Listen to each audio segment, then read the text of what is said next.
बिस्मिल्लाहिर्रहमानिर्रहीम अस्सलाम वालेकुम। प्रीवियस लेक्चर्स में हम दो थ्योरीज को कवर कर चुके हैं।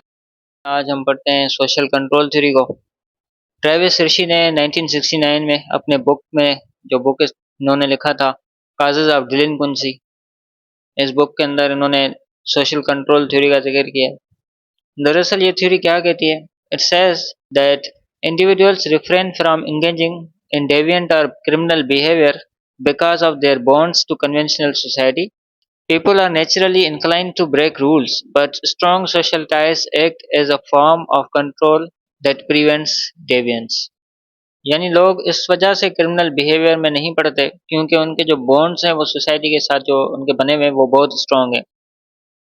तो जो उनके सोशल बॉन्ड्स बने हुए हैं, जो ताल्लुकात उनके बने हुए हैं अपने मुआशरे के साथ, वो एक एज अ डिटरेंट काम करते हैं, कंट्रोलर की तरह काम करते हैं कि लोग जो है वो डेविएंट बिहेवियर की तरफ ना जाएं, क्रिमिनल एक्टिविटीज में ना पड़ें। This theory suggest that everyone has a potential to commit crime, but only those commit whose bond with society is weaker than other. ये थ्योरी ये कहती है कि हर किसी के अंदर क्राइम करने का जो पोटेंशियल है वो मौजूद है, लेकिन वही लोग जो है क्राइम करते हैं जिनका सोसाइटी के साथ ताल्लुक जो है वो वीक है, कमज़ोर है। मजीद इस थ्योरी में हम पढ़ते हैं कि despite having opportunity individual does not commit crime. इसका क्या रीज़न है? अगर उनके पास अपॉर्चुनिटी भी होती है फिर भी वो क्राइम नहीं करते हैं। इसका क्या रीज़न है? Social bond. जो उनका मुआशरे के साथ बॉन्ड जुड़ा हुआ है वो इतना स्ट्रांग है, वो एक डिटरेंट की तरह काम करता है और लोग जो है वो क्राइम में नहीं पड़ते। It creates such characteristics, for example values, norms and goals.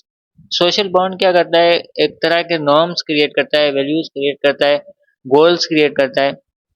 उससे फिर क्या होता है? स्ट्रॉन्ग मोरल सेंस जो है वो डेवलप होता है इंडिविजुअल्स के अंदर, जिसकी वजह से फिर वो कमिटेड टू सोसाइटी हो जाते हैं, सोसाइटी के साथ कमिटेड हो जाते हैं।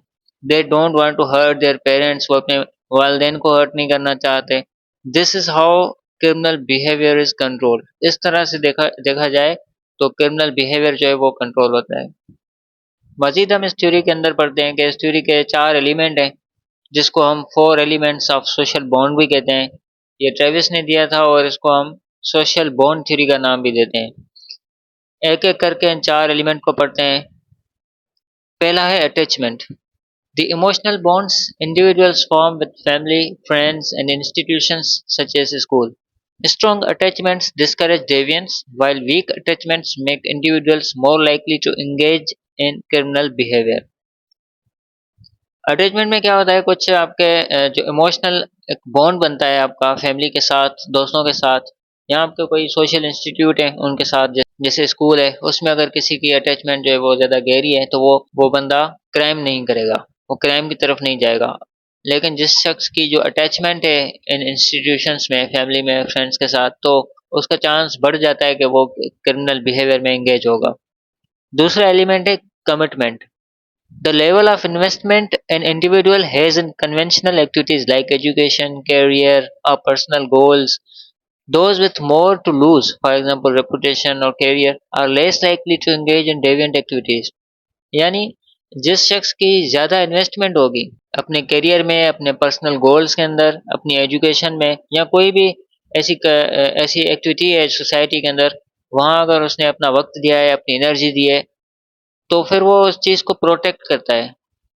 वो ये रिस्क नहीं लेता कि अगर वो किसी क्रिमिनल एक्टिविटी में पड़ जाए और जो उसकी पर्सनल डेवलपमेंट है, उसका करियर है, वो पूरा जेओपार्डाइज हो जाए, उसका एजुकेशनल करियर जो है वो रुक जाए, वो ख़त्म हो जाए।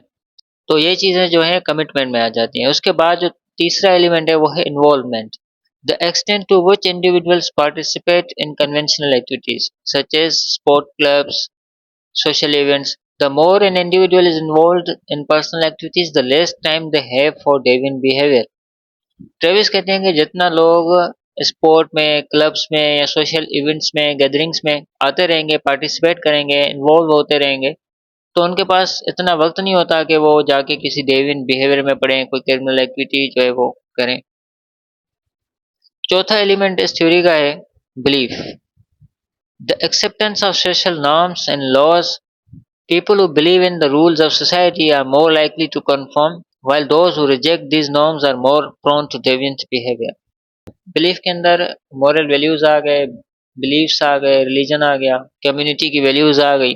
सोसाइटी के लॉज आ गए।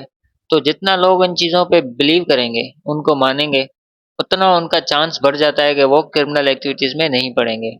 तो आज के लेक्चर में हमने एक सोशल कंट्रोल थ्योरी को पढ़ा, उसके बाद ये सोशल बॉन्ड थ्योरी, ये भी इसका हिस्सा है, जिसमें सोशल बॉन्ड थ्योरी के अंदर हम अटैचमेंट, कमिटमेंट, इन्वॉल्वमेंट, बिलीफ, ये 4 एलिमेंट डिस्कस किए हमने कि ये 4 एलिमेंट जो है वो किस तरह से क्राइम को कंट्रोल करने में अपना रोल प्ले करते हैं। नेक्स्ट लेक्चर में हम 2 थ्योरीज जो रहती हैं, लेबलिंग थ्योरी और लर्निंग थ्योरी, उनको कवर करने की कोशिश करेंगे। अल्लाह हाफ़िज़।